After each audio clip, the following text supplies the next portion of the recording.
chúc nhau an bình.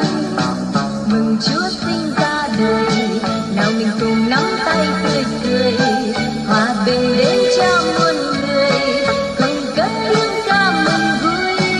Mừng ngày Giáng sinh an hòa, mừng hạnh phúc cho muôn nhà, từ thành phố hay đồng quê, muôn nơi vui tiếng hát ca vang lên.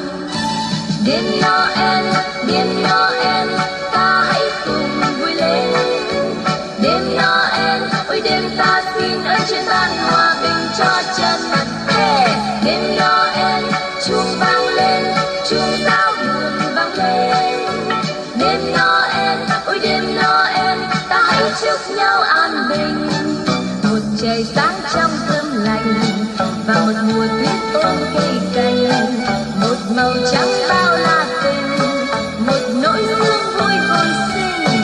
Mừng ngày Chúa sinh ra đời, người người đó đây vui cười, vì người đã mang mùa tới, muôn nơi vui tiếng hát ca vang lên. Đêm Noel, đêm Noel, ta hãy cùng vui lên. Đêm Noel, ôi đêm ta xin ơn trên ban hòa bình cho chân. Đêm Noel, chuông vang lên, chuông giao đường vang lên. Đêm Noel, ôi đêm Noel, ta hãy chúc nhau an bình.